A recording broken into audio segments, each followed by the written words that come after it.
name is LaShaunda Carter, and I want to thank you for having me here to speak to you today.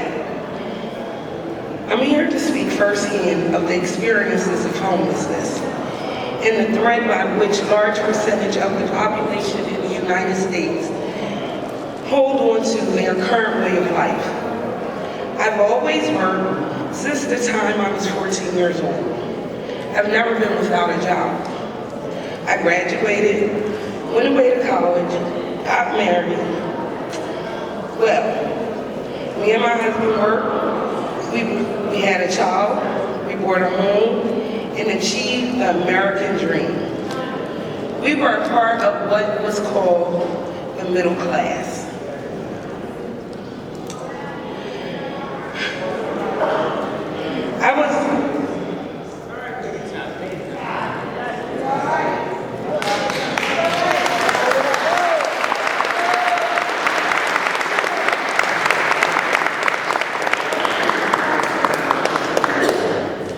Unfortunately, after 11 years of marriage, it fell.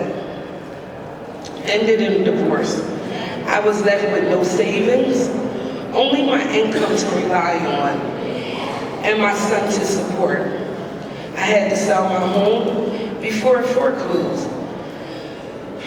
But with my impaired credit and the lack of enough for a security deposit, I was unable to get assistance because of my income was just above the poverty level. I was unable to be approved for an apartment I could afford. My choices were to move into my car or move with family. I was able to live with family, but only for a short moment. You most know how that is. You only get that support for a little while. It wasn't enough time. I was devastated. In the meantime, I still searched for affordable housing and unfortunately could not find any in New Jersey. As a result, I had to leave New Jersey and move to Delaware to find decent affordable housing. It was devastating to me because I could not afford to leave my job in New Jersey, and it meant I had to commute with my young son every day. I did it. I commute, and I still searched and looked for housing in New Jersey. Fortunately, there was a new housing complex being built in Camden. I thought this was my opportunity to be able to move back to my hometown. Well, thanks to the low-income housing tax credit that was given to the developers, I was able to obtain one of the low to moderate income housing.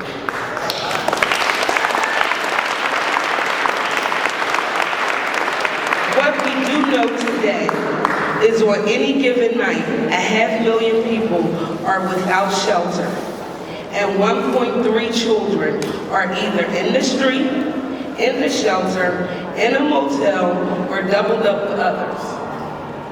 These are the families of Americans, people who work, who are disabled seniors, who are our veterans. While public policy has brought improvements, more needs to be done. Currently, over 10 million people receive federal rental assistance, but another 23 million pay over half their income to housing. Only 20% of those low-income individuals are able to take advantage of the program designed to help them. And the reason for this is the needed housing units just do not exist. In part, these tax credits reduce the amount,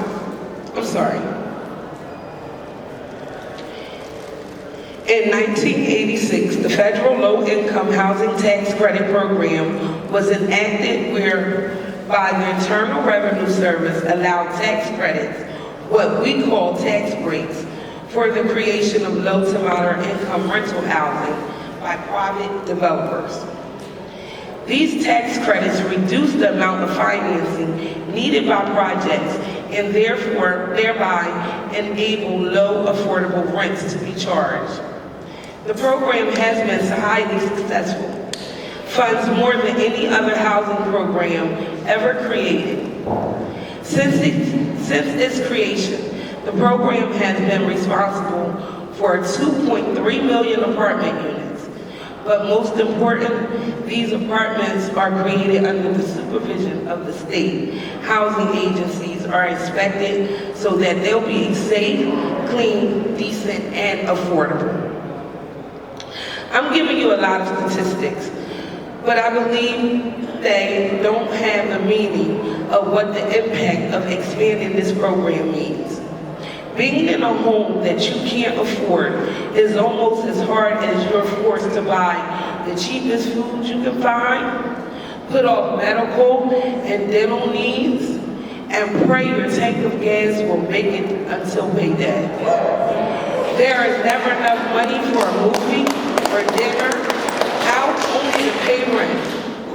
Children who come from families with housing challenges are more likely to have poor nutrition, resulting in other health issues, more likely to be absent from school, they're more likely to drop out, they're more likely to fall into the drug culture, and most likely to be incarcerated.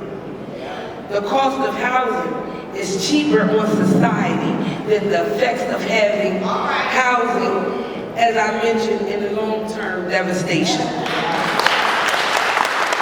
Any home, whether it is a single family or an apartment, is the basis of a cultural stability, a sense of community, and the first steps to becoming a productive member of our nation. A recent New Jersey Superior Court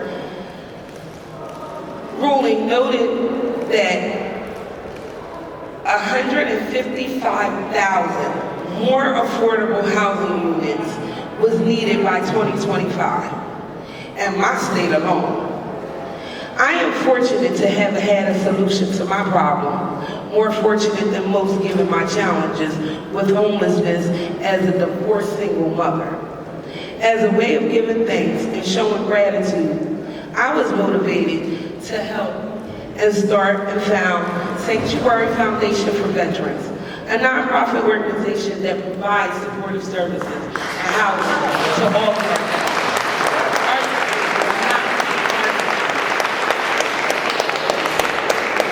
Opportunity starts at home. Right now is the time to start thinking about home. Now is the time to do something about making sure all of New Jersey residents are able to have a home. Housing is a right. Housing is healthcare. Housing creates healthy communities. I would be remiss if I did not mention the need for the Housing Trust Fund, which provides gap funding to fill shortfalls in private and government financing in New Jersey. This fund provides partial financing for apartment units dedicated to those with special and specific needs.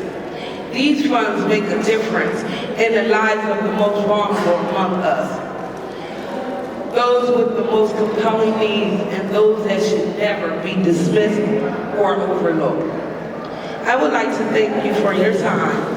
I ask for your assistance in making sure that maintaining and expanding the low-income tax credit program, the program that is the greatest lifeline to safety, sanitary, decent, and affordable housing in America. It is imperative that you all support the expansion of the Housing Trust Fund. Let us never forget, housing is a right.